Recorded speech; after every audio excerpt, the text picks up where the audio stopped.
Okay, good afternoon, ladies and gentlemen. I'm back. I'm sorry to scare you all, but yes, I'm back from the wonderful world of Schmutzlaritz. America was incredible. I'm not going to lie to you. Yeah, you're looking at as much more of the Rabbi than you saw last time. At Baruch Hashem, I was fed well, and good memories, good times. I do want to share with you a small little story that happened to me last Wednesday morning. It's connected to my class. It's actually connected to my class. Tuesday night, if you don't know, maybe you live on a different planet. On Tuesday night, America, at least on the East Coast, went to sleep collectively at 2:40 a.m. And basically the whole country went to sleep at 2:40 a.m. And Wednesday morning, I went to the airport. Huge lines by Air Canada. And yeah, it was insane. And and it was just like this excitement. Everyone was talking to each other, like everyone was being friendly and discussing, and you could tell like the Trump people were walking out triumphantly, and it was a whole feeling of festivity. And I'm flying off to a place called Houston, Texas. There we go, Exhibit A to a Texan girl. I'm off to Houston, Texas. For that night, I am the speaker for the great challah bake, the great Texan challah bake. So again, if you're on a different planet, you may not have known that the Shabbos was the Shabbos project. So you know what it is. I actually met Rabbi Lashak. Some of you know Rabbi Lashak. I met him at Revolver's place in Houston, Texas. He's on the way to Costa Rica. 1,000 people are going to be at the Shabbos project in Costa Rica. Of course, I'm going to spend Shabbos in Denver. So some people have all the luck. You know what I mean? He says, Rabino, I told him in Denver, I said, I'm supposed to go, but I'm sending you instead. Like, he's going off to have fun. There was actually a volcano erupted in Costa Rica. So he had to go, I think, through Nicaragua with his mafia connections. He was, whatever it is, he somehow managed to get it. The point I'm trying to make is that I'm supposed to be speaking that afternoon, that evening, in Houston, Texas. And my gate is gate 138. And I, because I was so bleary-eyed, went to gate 128. And it's filled with people, and everyone is watching Hillary's concession speech. So, what are you nodding your head? I was at the airport watching that. You were? Yeah. Why? Because it was on. But you live in Israel. No, I was in Chicago. I'm sorry to hear that. Okay. Welcome here. Welcome back. So you're also a little bit on the jet lag. Yeah. Okay, I get it. Okay.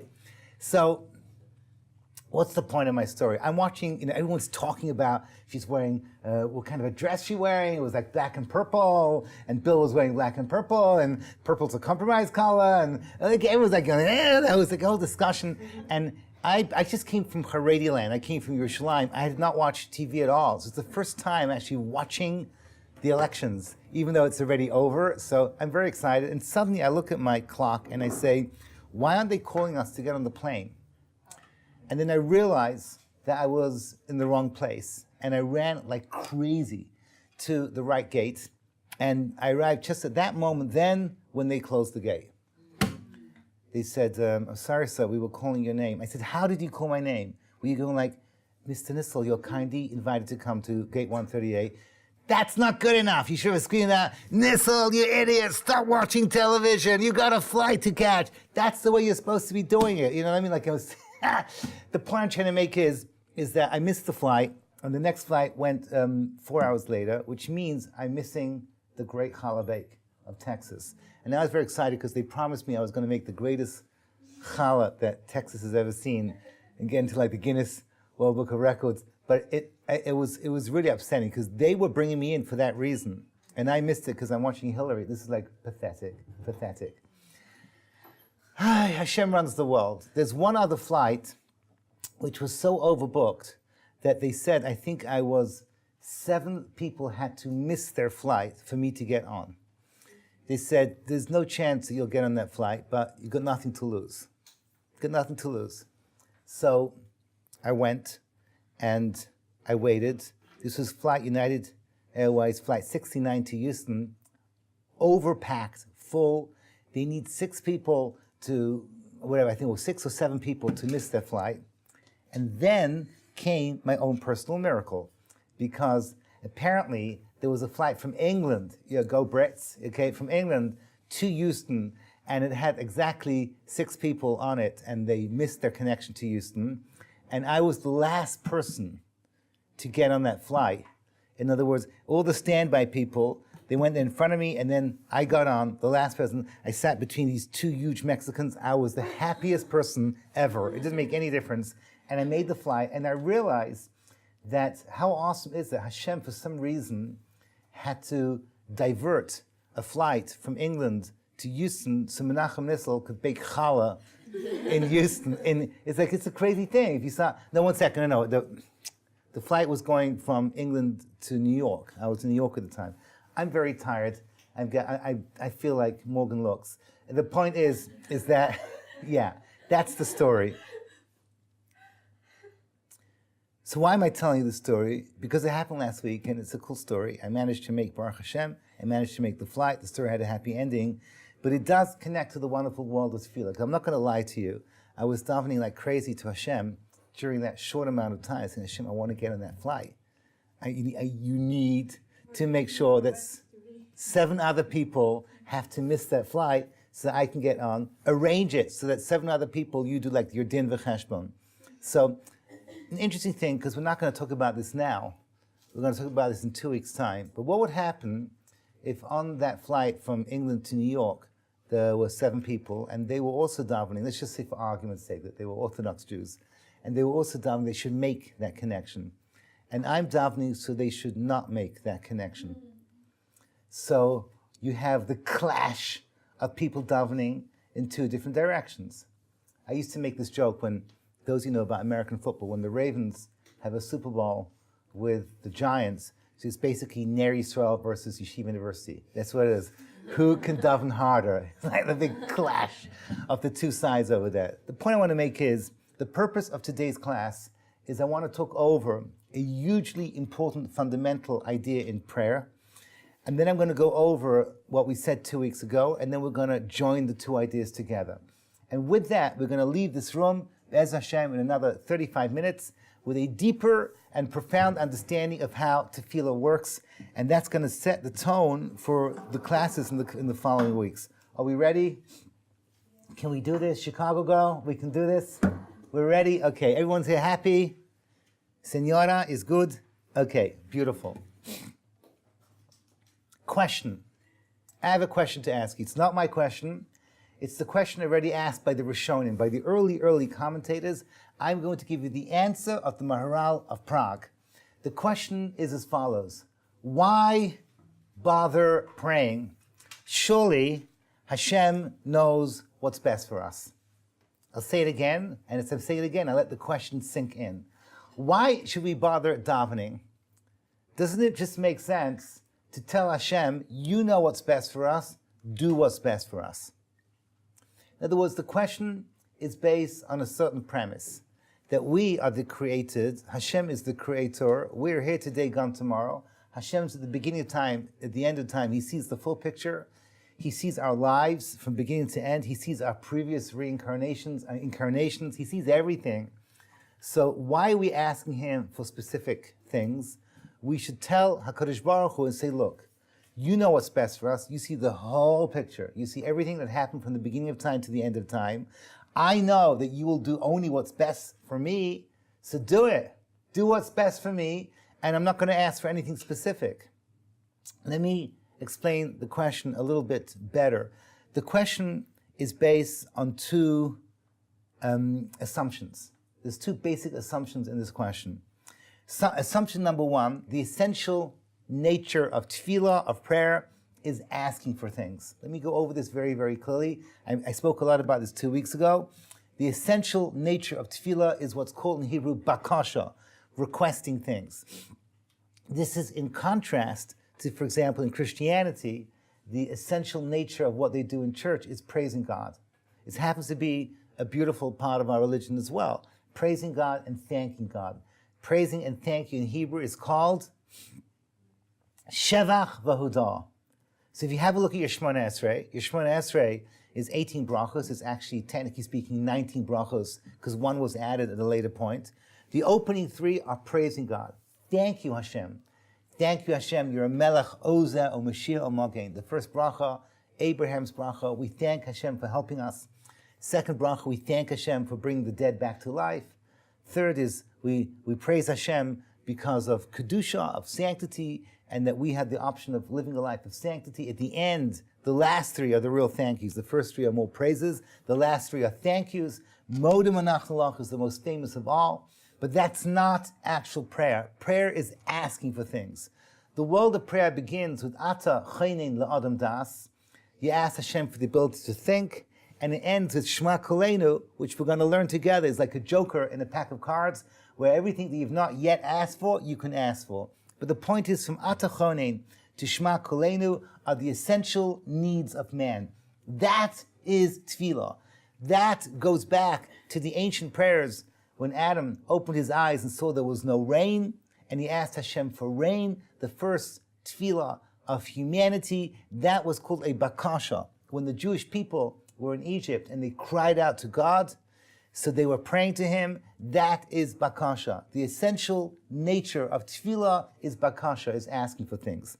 Again, if you remember from my last class, my definition of tefillah, I want to say it one more time, explain it maybe a little bit better. The definition of tefillah is the created standing in front of the creator saying, I cannot survive without you.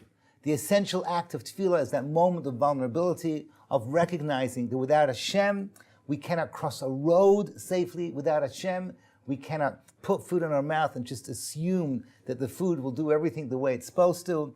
Everything that we have from the moment we wake up to the moment we go to sleep throughout our lives is HaKadosh Baruch Hu's miracles taking care of us. So again, the essential nature of prayer is what's called bakasha. Bakasha is asking Hashem for things. Second point I want to make, and this is the second assumption in tefillah, is that the nature of tefillah is that we are unequivocal. Unequivocal is a fancy way of saying is that we're pushy, is that we expect Hashem to say yes. We always tell HaKadosh Baruch Hu, this is what we want, and we don't want to accept no for an answer. So I want to explain this a little bit, because there's a lot of confusion over here. You may have been taught by excellent teachers that whenever you ask Hashem for something, to always add the words, only if it is your will. Because maybe it's not the best thing for me. In our Shemona Esrei, we actually do that. At the end of the Shemona Esrei, we say, Yila Ratzon Imrei Fi. Let my words be your Ratzon. May what I'm asking be your will. In other words, if anything that we're asking for is stupid in your eyes, delete. Ignore. That's basically what Yila Ratzon means. We only want you to fulfill those things that you know is best for us. So you're taught that the best way to daven is to always tell HaKadosh Baruch Hu, only say yes if it's the best thing for us. Ladies, this is going to come as a shock to you. You're wrong.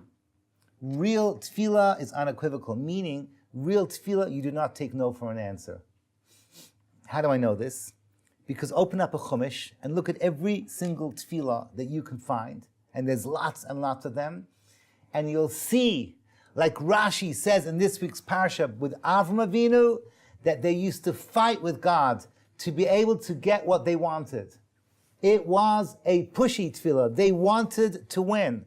When Avram Avinu wanted to daven for stone, those lovely, cuddly, affable Sodomites, those beautiful people had Abraham fighting for them.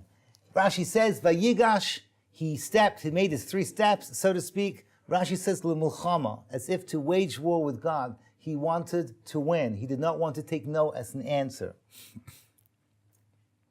When the forefathers and matriarchs asked for children, they did not want to take no as an answer.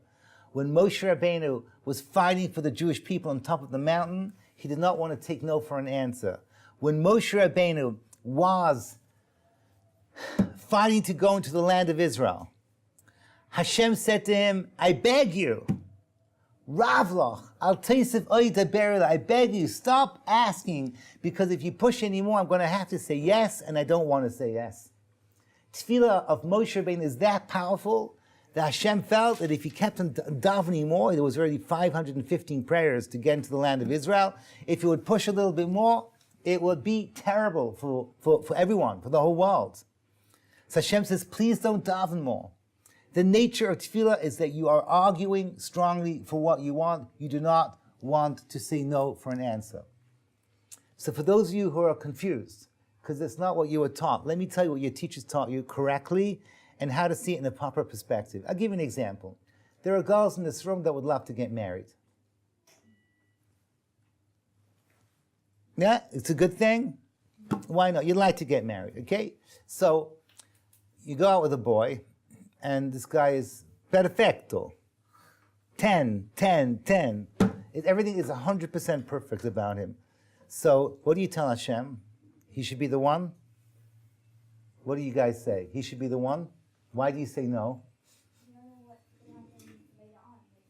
Okay, so a little bit of South African wisdom over here for the hot-headed Spaniards to my right, and that is that he could be perfect now, but 6 months into the marriage, you find out things that he may himself not know about. It could be that he himself doesn't know, just to be topical, that he has these control instincts that are going to drive your life crazy. He's going to be a person who's just like the worst thing for you. He could be a nightmare on 2 legs for you. Or whatever it is, these things happen. Trust me, unfortunately, I just came back from America. So a lot of things I do in America is, I'm not a professional, but I end up talking to young men and young women who are going through stuff in their marriages. A lot of these things could be, I'm not a professional, could be easily avoided. A little bit of common sense. But the point I'm trying to make is that very, very often, it's not the right person. Very, very often, you think it's the right person now, but you can, here I'm going to make a statement that everyone's going to agree with. You ask any person that got married in their early 20s, ask them on their 30th birthday, Tali, do not listen. It's not for you, newlywed, okay? But I'm saying to you, but you ask anyone their 30th birthday, what you were thinking when you were in your early 20s about why he or she was the right person, is it relevant to what's happening today? They'd all say no. Hopefully you'll say, but Hashem took care of us. It's a great marriage, but not because of the reasons that I thought. For other reasons, it works out great. As you get older and older, you'll realize that what you give to the marriage keeps on changing, and the needs of the marriage keep on changing. So what do you say to Hashem? If you're smart, you say to Kadosh Baruch Hu, may this be the right person, only if he is the right person for me. But if he's not the right person, get him out of my life as quickly as possible. That's a clever girl. That's an intelligent form of tefillah. However, what happens if you want to daven for the right to get married? What happens if, God forbid, there's a decree upon you in heaven that you should become an old spinster and never be married? Do you want to fight that? I think you should fight that. I think that's something you should fight. I think that's something that's perfectly legitimate not to take no as an answer. I'll give you an example of where I would not take no as an answer. I have a vivid memory because I was so traumatized, it's part of who I am. When my firstborn son had a playground accident, he fell off a climbing frame onto a concrete floor, and he had concussion. And I was in Kolal, and I came rushing back, and I saw him being put into an ambulance. This is your little boychiko, and he is out, and he is going to get a CAT scan, he's alive, but they're worried about brain damage. So I would not take no from God from an answer. I said, Hashem, if it's your divine will that my son should have brain damage, I accept. No, I do not accept. I will fight you, Hashem. That's normal tefillah. I will fight you. In the end, he had to have operations for hearing. He is partially deaf in one ear from that little accident. But his brain, oh my gosh, Bli Ayin Hara, his brain is great. He's far smarter than I am. It's not saying much, but he's incredibly bright. Bli Ayin Hara. The point I want to make is that if you look in the Chumash, when Moshe Rabbeinu does not say, God, if you want my sister to have leprosy, that's cool. No, it's not cool. I'm fighting you. Kelna Rafanala. I want you to heal her right now. So that's the nature of tefillah. Tefillah is pushing. Now we go back to the question. We realize that the question is now a little bit stronger. Because what happens if it really, really, really is not the best thing for you? That's not good. That's not good. What's your name? Livia. From where? Oy vey. Livia from Manchester. I want to ask you a question. What would happen if you went back to Manchester after you stay in the Vey? Now let's not pick on Liv. Liv, you have a sense of humor? You better do it. Because let's just imagine a theoretical Livia from Manchester. Not you at all. This is not you in the story. It's somebody who just happens to have your name and happens to be from Manchester. And this girl, she comes back to Manchester after staying in some fictitious seminary. Let's call it Neve. And she wakes up in the morning and looks in the mirror. She's horrified. Like more than usual. It's like terrifying of her. Her face is covered with like green patches and huge big volcanic ash is coming out of these boils everywhere. She looks like she's a Martian. No, that's an insult to Martians. She looks like she came from Pluto. And it's just, her face is like this horrific thing. She takes like a brown paper bag, you know what I mean? You know, covers her face, cuts open the thing. She goes to the nearest doctor in Manchester. I think they have doctors in Manchester, is that right? They do. And comes to the doctor's office. And the secretaries ask her to take off the brown paper bag. And then they flee when they see what's underneath it. And then she goes into the doctor. And she's terrified because, of course, she wants to get married. And she wants to live happily ever after. And there she is, looking someone who is so hideous, it is an insult to Martians to say that she looks like she came from Mars. So the doctor says, you know, I'm sorry, but it's very obvious you just came back from seminary. And you have a really, really bad case of liveitis. There is no known cure. You're going to have to look hideously ugly forever. Livia said, it's not nice at all. So he says, however, there's one medicine I happen to know that's not covered by the NHS, National Health System. England already has Obamacare, okay, whatever it is, okay, we already have that stuff. So it's not covered by the NHS, and it's going to cost you like £1 million, £1 million. But if you raise the money, you can take this pill, and you'll come out looking better than ever before. What do you say? Livia, are we going for it? We'll do a fundraiser here for you. People here like you. We'll raise the money, get together, get £1 million. We'll come along. Are you good? Are you good with this? Okay. A couple of us will have to like, you know, mortgage our houses or whatever it may be, but we're going to get the money. We're going to save your life. The money comes along, and then he takes out this pill. And as he takes out this pill, Livia notices from the corner of her eye another little box of pills, which happens by chance to be her favorite color, which is purple. Purple with little orange polka dots. This is Livia, okay? Ask her roommate. This is what she's into. Purple with little orange polka dots. Now, I want to ask you a question. At this point now, Livia turns to the doctor and says, Doctor, I have a change of mind. I want to have the purple pills. He says, why? It's not going to help you at all, but that's my favorite color. What do you think of Livia at this moment? Really? What? Really? Yeah, what do you think of her? Is she normal? No. Not at all. This is this fictitious Livia. So the point is, anyone think she's normal? No. But we do this all the time. We do this all the time. The poor doctor presses this, in America it's much more serious. He presses this magic button and suddenly, the cracks open and out come lawyers. Din, din. Din, din. And they make you sign all these things that no one takes responsibility for anything because you're going to be stuck with liveitis for the rest of your life. But we do this all the time. We tell Hashem, this is what we want. And if you saw the big picture through Hashem's eyes, you will be thrilled to be getting this. And you'd realize it's the best possible outcome you could ever have. And Hashem is really taking care of you. You just have to see the bigger picture. So this is already something that is developed by Reb Chaim of Volozhin. Reb Chaim Volozhina says that if you ask for specific things, it could easily backfire.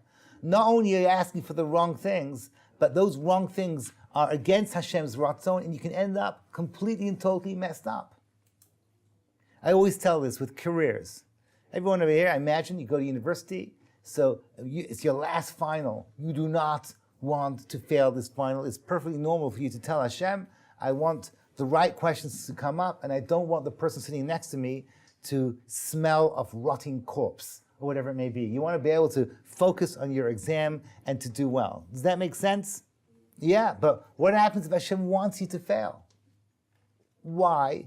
Because he wants you to work for your Uncle Arnold, who has a small little company, and you're going to start off as a secretary, but you'll slowly move your way up. And then when Uncle Arnold passes the whole company over to you, you're going to make it into a Forbes 100 company and make hundreds of billions of dollars and send your miser money to Navay or something like that. That'd be a great story, but it never happened because you davened to have to become an accountant or whatever it was. The point I'm trying to make is that going back to the Maharal's question, which we now understand on a much deeper level, the essential nature of tefillah works. Hashem listens to what you have to say. Hashem, oh yeah, we spoke about this 2 weeks. Let's not forget this. Hashem has a midah kol shma kolenu. Hashem wants to say yes to your tefillos. In 2 weeks, we're going to ask the question, what happens when Hashem says no? But we expect Hashem to listen to our prayers. Hashem likes to say yes, and you're asking for the wrong thing, and you're being pushy, and you're being unequivocal. Why do we do this? Why do we do this? And everyone does do it, and you should do it. If something is burning on your heart and you really want it, you're expected to turn to Hashem and ask Him for it. There's an incredible, incredible tshuva of Rav Moshe Feinstein. Rav Moshe Feinstein asked the following question: is it a mitzvah for non-Jews to pray to God? Now, I don't know who's in this room, but it's possible that some of you, this could be your dad. Does he have a mitzvah to daven? Does he have a mitzvah to pray? So what would you answer? Not there. It's not in the 7 Noahide laws. Couldn't it be related to it? Like not worship? That's what Moshe Feinstein says. One of the Noahide laws is belief in God. He says it cannot possibly be that you believe in God and you don't turn to Him with your needs and your stresses. It is part of your belief. If you believe in Hashem and you really believe that He can do whatever He wants and you don't turn to Him in prayer, there's something wrong. There's something missing over here. But now we're just adding to the problem, is that you could be asking for the wrong thing and the whole thing could backfire. So I want to say over something very, very deep. And to do that a little bit, I want to go back to what we spoke about in 2 weeks, but just take it, as Rabbi Tetz would say, a little bit deeper. Okay? We're just going to go a little bit deeper, if we may. Bereshis, in the beginning. Bereshis, 2 beginnings. Do you remember 2 weeks ago we explained when Hashem created the world, He created the world on a twin-track system. So let me tell you how I like to say this over. I have a story that I tell over only once, no, I think more than once, 2 or 3 times, when I'm dealing with kids who have difficulty in focusing. Like in an NCSY situation, I will tell the story as if it's true. But here we're adults, I'm telling you right now, this story is made up. You'll see how it's made up. Part of the story actually is true because these things tend to happen to me. The story begins with something that could well have happened, that Menachem Nissel is flying from England to New York. And because I do so much travel, I get an upgrade, so I get to go first class in British Airways. Absolutely brilliant. And this story happened about, must be 10 years ago. And as I get on the plane, there's a lady next to me who everyone is making a big fuss about. And I have no idea who this is. So I turn around to the stewardesses and I say, am I supposed to know who this woman is? And she looks at me and she says, what, do you live on a different planet? That's J.K. Rowling's. You never heard of J.K. Rowling's? So like, whoa, have I heard of J.K.? I'm reading her books. I'm reading her books because that's where my students are. So I'm reading these books, and now I'm sitting next to this lady, and I'm on the way to National Yarchikala in New York. I'm going there next month. You know what that is. That's where I first met you. I have pictures to prove it. So the point is that this story happens somewhere between book 6 and book 7. And I said, I cannot lose this opportunity, because it's not often you sit next to a celebrity. It's not often you sit next to a celebrity that the kids are excited about. And I'm not going to take up much of her time, because I know in my own sweet little way how annoying it is when you just want to just go to sleep and just be ignored and take your shoes off, and then you, Rabbi Nissel, is that you? No, Hashem, why me? Why me? And I'm just little me.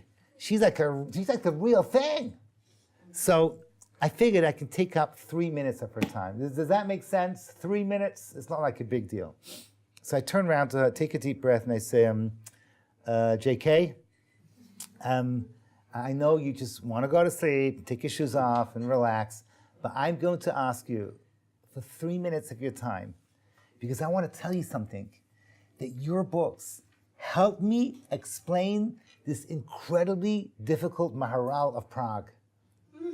I had no idea what you're talking about. I said, yeah, to explain the Jewish concept of prayer, I use your book. He says, I have no idea what you're talking about. I said, let me explain myself. You created this amazing, amazing concept called Station 9 3/4. Excuse me, Platform 9 3/4 to be more exact. Which means, for those of you who no comprende what I'm talking about, if you go to, is it King's Cross? You're talking about Harry Harry Potter, yeah, indeed, yeah. Read that, so. It's fine. Well, I tell you exactly what you need to know.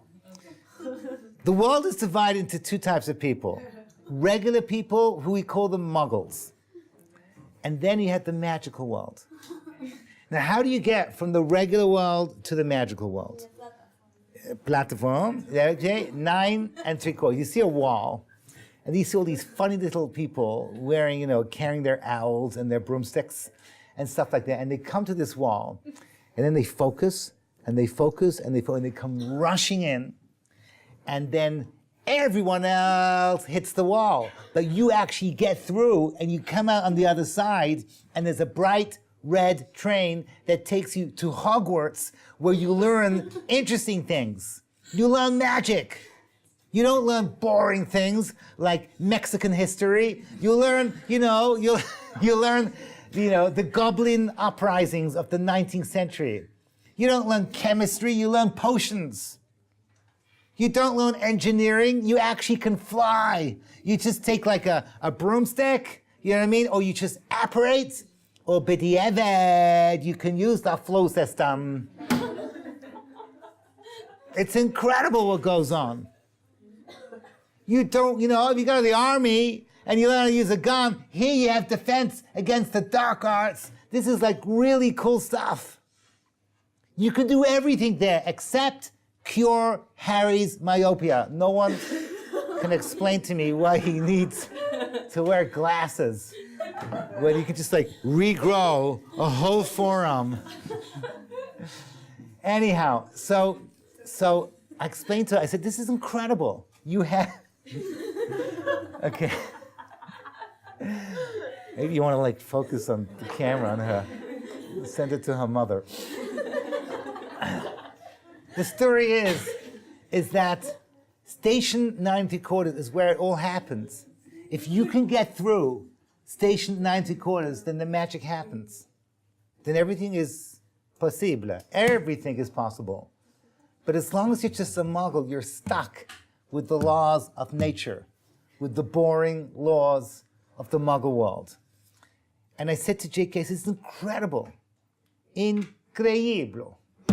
How can it be that you go through a station and suddenly you're in the same time, the same space as everybody else, but now you've entered into a world of magic? That's exactly what happens in the world of tefillah. Instead of having station 9 3/4, what do you have? Uno, dos, tres. You're in. That's it. Once you're in, it's the world of magic. Anything can happen. It's the world that's so incredible and so amazing and so beautiful that our very wonderful Livia from Manchester, she can ask for the purple pills with yellow polka dots. Or was it orange? Orange polka dots. And she can become healthy again because Hashem can really do everything. Now, whether it's a good thing to ask for these things or not, that's my class in 2 weeks' time. How much you can be pushy in your tefillos and ask Hashem to mess around with the natural order of things. Generally speaking, we do not like to do that. But to ask for the statistically impossible, to ask for the proverbial throwing double sixes in a row, that is what tefillah is all about. All of tefillah is asking Hashem for magic. My definition of magic is the statistically impossible. For example, you're going to take an operation. Someone's taking an operation. The doctor says, I'm sorry, but only 1 in 10 people survive. So you daven, you can become that 1 in 10, again and again and again. You open up a new business. Today, everyone's trying to write an app. And you're going to write an app, but only, let's say, 1 in 10 of those apps are actually going to make it into the popular imagination of the purchaser. You can always be that 1 in 10. If you say a little small army of people wants to take on the superpower of the day, the Mir Yeshiva takes on the United States Army, what are their chances of winning? 0. But it happened. It happened in history. What's the next big festival coming up? Hanukkah. So we saw it happened. And we're going to learn together, hopefully, that they used the power of prayer to do this. They were daveners. We see these things happen. Just to finish off my story. So, J.K. Rowling says to me, that's fascinating. Do you have anything else to say? I say, I actually do. I said, now that I've got your attention, I said, this is between book 6 and 7. I know 7 is going to be your last book. And I know for sure that in the last book, good is always going to vanquish evil. I don't know how it's going to be, but there has to be some kind of a showdown between Harry and he who may not be mentioned, Voldemort. There has to be like that final battle of good against evil. And then there's a happy ending. So now take my advice.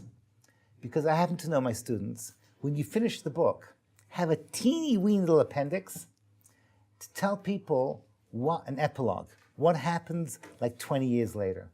Who gets married to who?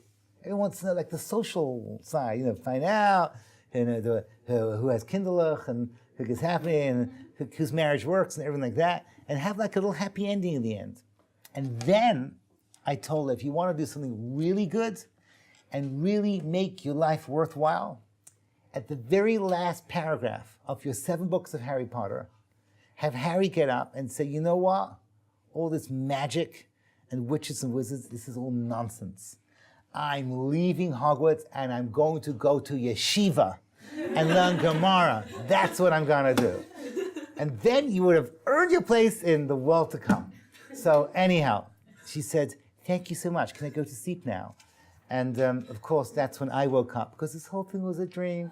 Okay, Morgan, I told you right up front, the story was not true. Indeed. But the point I want to make is that it really does help me to explain the concept of double reality. Double reality means Hashem runs the world on a split level, that everything is basically 2 realities. Do you remember this from 2 weeks ago? Who did I draw? I've forgotten who it was. She's not here over here. But 2 weeks ago, if you remember, I had the world. This is called the world of Teva, the world of the natural order. And whoever it was that I drew, it was sad. Because over here, you have what the Ramchal called the world of darkness. And here is Hashem's light. This is the world of miracles. But if you take 3 steps,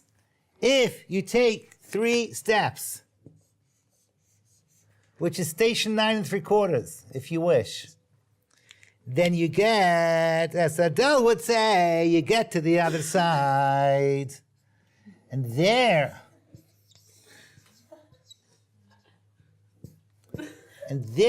everything is possible. Remember this? So 2 weeks ago, we called this place the Menachem.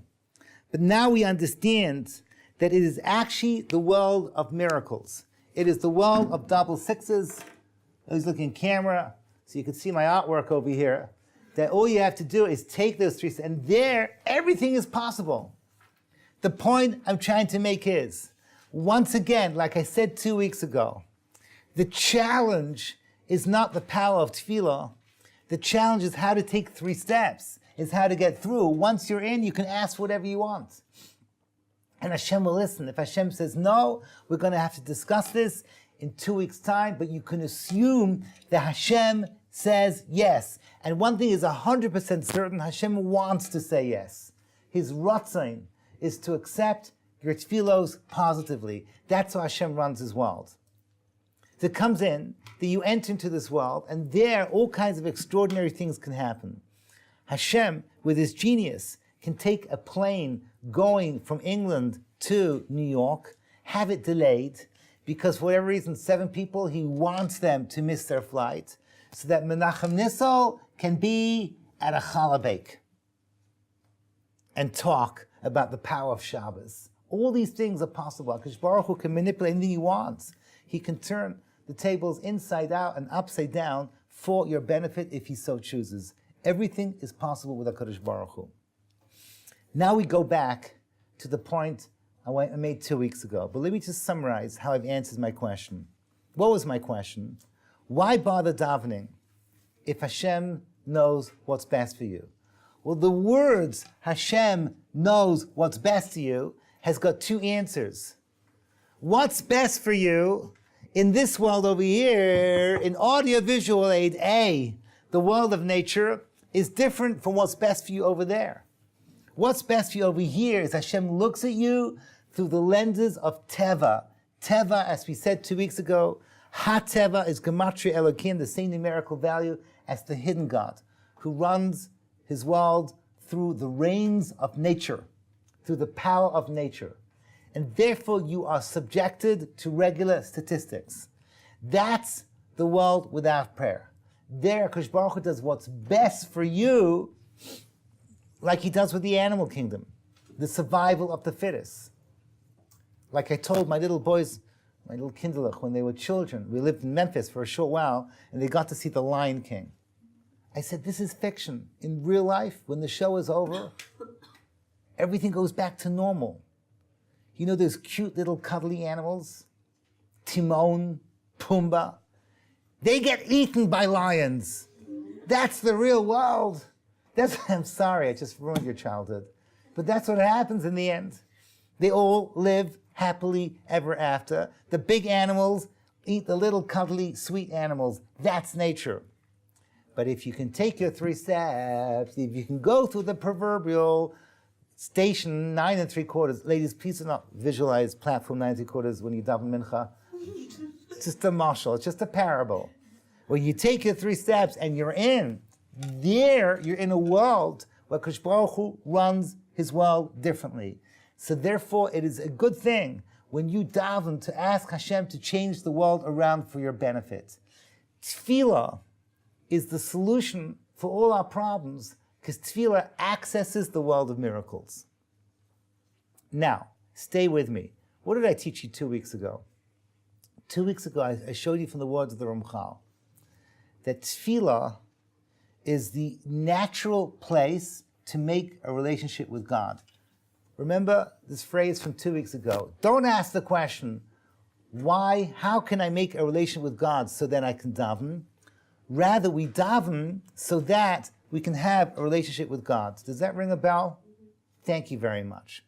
So, just like in a dating scene, you don't want to date in a bus stop, you want to date in a hotel lobby. The same thing with Hashem. You don't want to talk to him while you're stuck in traffic in Manhattan. You want to talk to him in a way that you're focused, having taken your 3 steps, doing it the way you're supposed to do.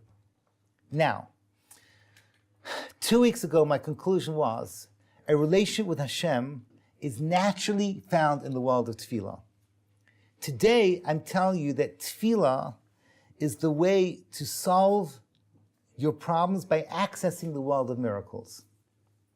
Now I'm going to ask you, which of these two ideas is the dominant idea? Is the reason why you make a relationship with Hashem is that together you can fix the world? Or is the reason why the world needs fixing is so that we can make a relationship with Hashem? In other words, is the need for miracles the solution to finding God? Or is finding God the solution to creating miracles? Which is the dominant theme over here? Was it last week's class, the last class we had, or today's class? Today we're saying that whenever you daven, you can access the wondrous world of miracles. A little band of Maccabees can take on the Greek army and they can win. You can defeat all the odds. Menachem Nissel can get that flight from Newark to Houston to make the challah bake. All of this is accessing miracles. Or is the reason why we need miracles in the first place, it's just an excuse to get close to Hashem? The first or the second? What do you say? For those of you who said the second, you are insane. You're saying that all the problems of this world is just an excuse to get close to Hashem. The reason why Hashem allows sickness, and the reason why Hashem allows war, and the reason why Hashem allows poverty is just because He wants us to pray to get close to Him. It's insane, but you're 100% right. You are 100%, no, it's the last class.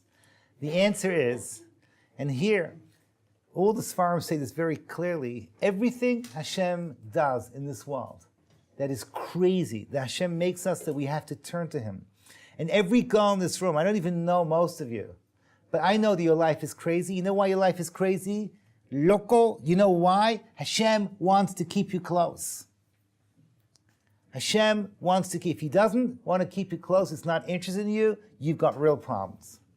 That was the curse of the snake that doesn't even need food. That's like the worst situation. When I live in Memphis, you go 50 miles in either direction and you see people that don't need to pray. Sure looks like it's going to rain down yonder. I'm going to watch some NASCAR. That's it. That's the exciting part of their lives. Morgan feels at home.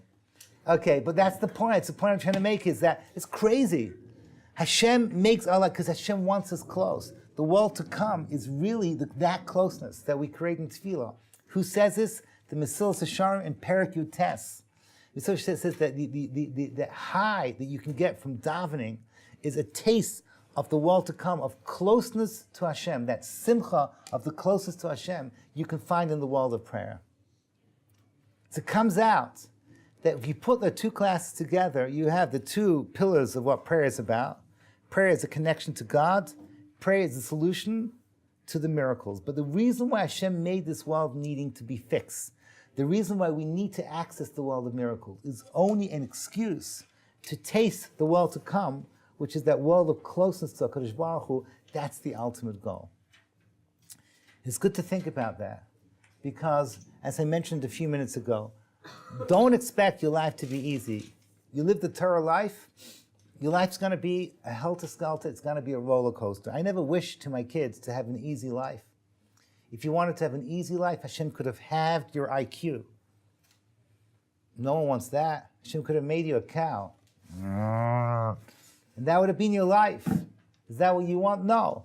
You want to be an adult human with challenges. And you're going to struggle. And you're going to win. And you're going to lose. And you're going to turn to Hashem. And constantly, as an individual and Klal Yisrael, as a nation, see how Hashem interferes to make this world into the perfected world. But that perfected world is what we taste a little bit in Tefillah, is the world of eternal closeness to HaKadosh Baruch Hu.